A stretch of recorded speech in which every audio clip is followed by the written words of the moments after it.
हम लोगों ने 10वां 12वां पास और दौड़ के दिखा दो, अपने आप पुलिस में भर्ती हो जाते थे। कहीं कोई भेदभाव, कोई हेराफेरी नहीं थी। और एक भी भर्ती पर जो मेरिट वाली भर्ती थे उंगली नहीं उठा पाई सरकार, और कम समय में भर्ती करा करके दिखा दी। लेकिन जब से बीजेपी की सरकार आई है, हर पेपर लीक हो गया है। कोई परीक्षा नहीं करा पाए, कोई परीक्षा नहीं करा पाए, हर पेपर लीक हुआ है, हर पेपर लीक है। और पेपर लीक होने के बाद, पेपर जो लीक हुए हैं, अभी जमीन पे आएंगे तो रुक जाओ, अभी थोड़ी बात है। अरे रुक जा, जमीन घेर ली, रुक जा। अभी जो पेपर लीक हुए, अरे रुक जा भाई, दबंगों लिख के दे दे तो देखें कौन दबंग है। अरे भाई लिख के देगा नहीं तो हम आसमान से जमीन ला देंगे। अभी तो लिख के दो, अभी लिख के देना। तो जो पेपर लीक हुआ, कोई एक पहला पेपर लीक नहीं हुआ। इस सरकार में 10 पेपर लीक हुए और परीक्षाएं नहीं दे पाए, और नौजवान भटकता रहा, मेहनत करता रहा, तैयारी करता रहा। यहां भी हो सकता है कुछ नौजवान हो जिन्होंने परीक्षा लिखी हो और उनका पेपर लीक होने की वजह से वो नौकरी नहीं पा पाए हैं। जो सरकार दावा करती थी और पुलिस का इंतजाम किया कि पेपर लीक नहीं होगा, और पेपर लीक हो गया। ये याद रखना साथियों, सरकार जानबूझ करके पेपर लीक कर रही है, और इसलिए करा रही है क्योंकि नौकरी न देनी पड़े। अगर नौकरी देनी पड़ेगी तो आरक्षण देना पड़ेगा, इन्हें आरक्षण न देना पड़े, इसलिए जानबूझ करके नौकरी के पेपर लीक कराने का काम कर रहे हैं।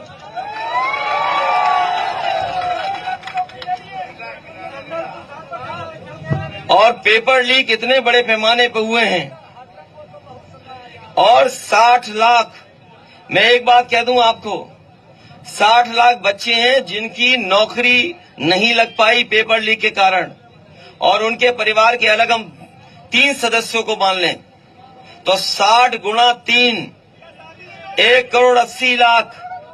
और ये 1,80,00,000 अगर हम 80 लोकसभाओं में भाग दे दें तो हर लोकसभा में 2,25,000 वो नौजवान और उनके परिवार के लोग बैठे हैं जो सरकार को हटाना चाहते हैं।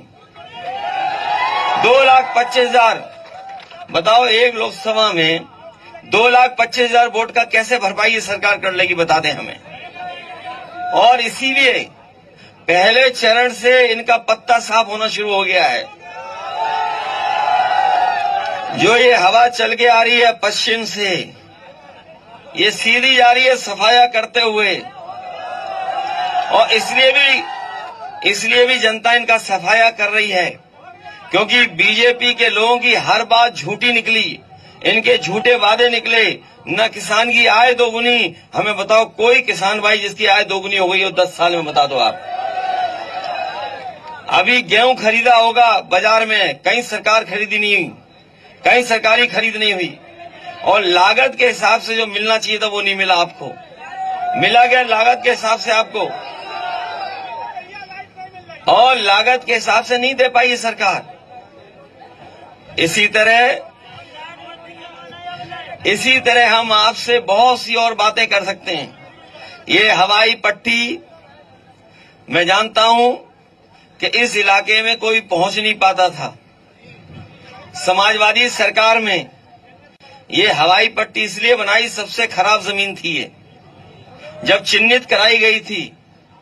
और हो सकता है बहुत सारे लोग इस बात को न जानते हों, लेकिन हमारी पार्टी के उस समय के जो पदाधिकारी थे उनसे राय ली और अधिकारियों से भी राय ली।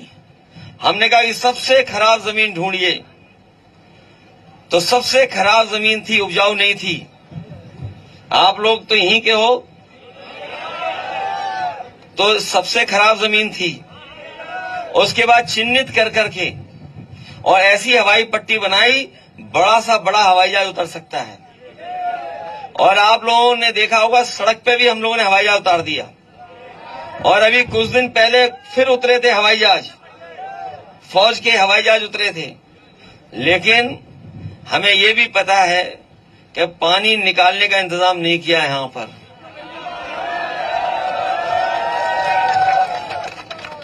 मैं अपने तमाम किसान भाइयों को और जिनकी नुकसान हो रहा है, इधर पानी भराव के कारण उनका नुकसान हो रहा है, सबसे पहला काम होगा इसका पानी निकालने का इंतजाम हम लोग करने का काम करेंगे।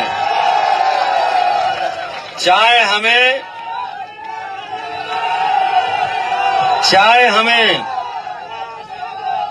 हमें ये बनाई हम लोगों ने हवाई पट्टी, चाहे हवाई पट्टी के 20 से पाइप डाल के निकालना पड़ जाए।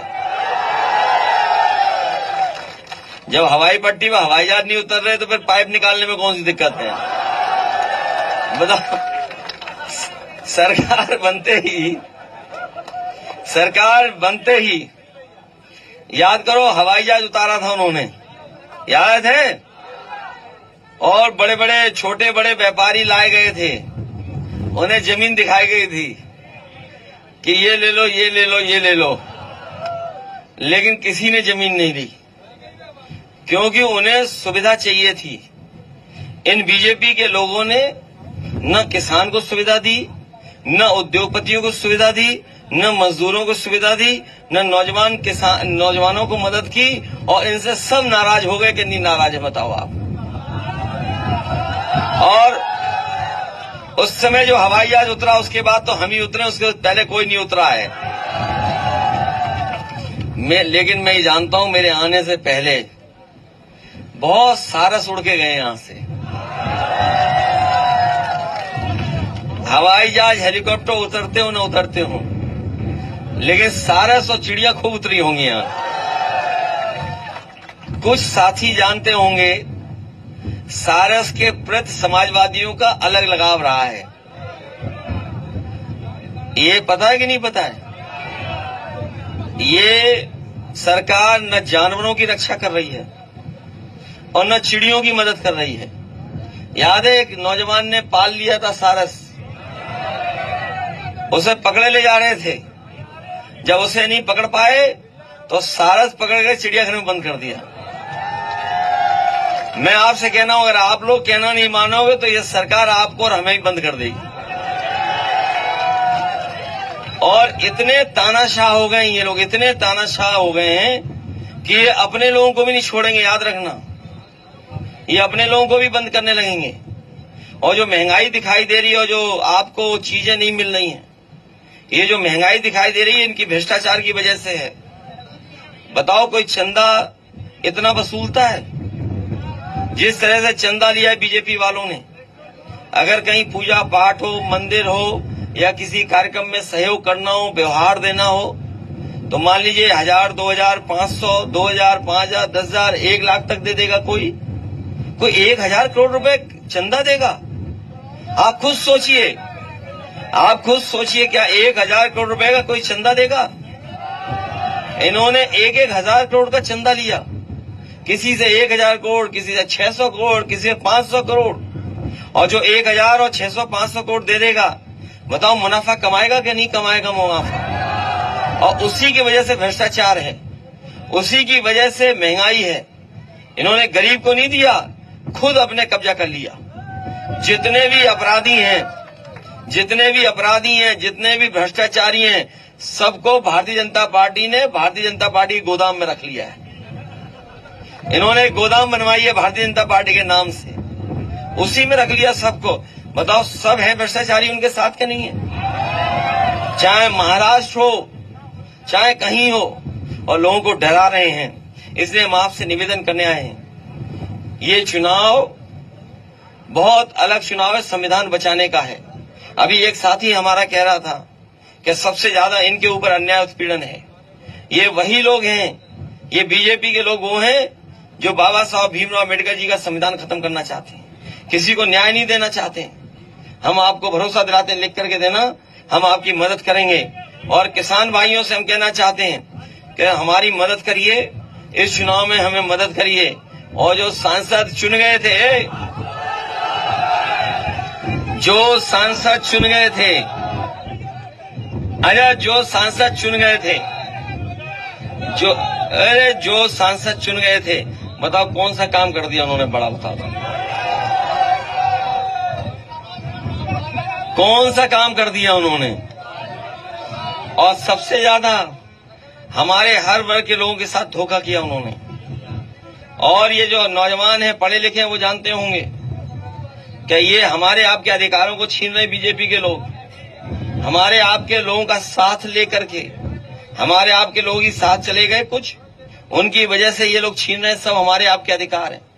ये संविधान और अधिकार छीनने का काम कर रहे हैं और बदलने का काम कर रहे हैं। इसलिए चुनाव में आप देश को बचाने का काम करना, ये देश को बचाने का, संविधान को बचाने का, किसान को बचाने का और नौजवानों को बचाने का चुनाव है। हमें उम्मीद है कि कन्नौज के लोग इस बार इतिहास बनाने का काम करेंगे। इसलिए मदद करोगे। ये तो 5 साल में कुछ बन ही नहीं पाए, अब तो नई सरकार बनेगी और नई सरकार बनेगी तो हम लोग भी काम करने का मौका मिलेगा हम लोगों को। इसीलिए चुनाव के मैदान में आ गए हम लोग भी। इसलिए मदद करना, विकास के लिए और खुशहाली के लिए आज जरूर आए हैं, लेकिन जो लगाव हमारा सारस से है उसकी वजह से भी दोबारा आना पड़ेगा हमें। इसलिए मदद करना सब लोग। शायद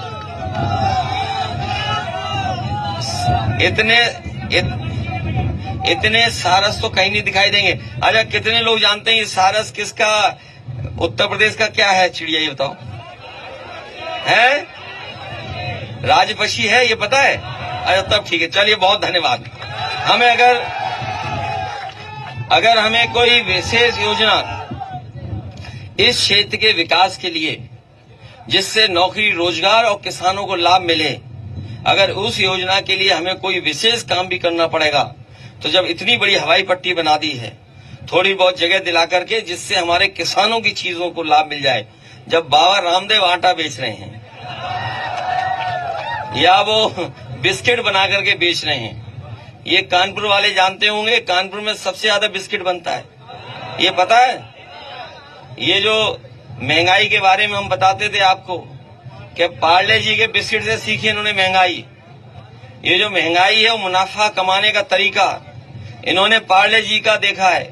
ये जो हमारे बुजुर्ग होंगे, जो पुराने लोग होंगे, वो जानते होंगे पार्ले जी का बिस्किट इतना बड़ा आता था, याद है? 1 रुपए का कितने का आता था? और आज 1 रुपए में कितना पैकेट आ रहा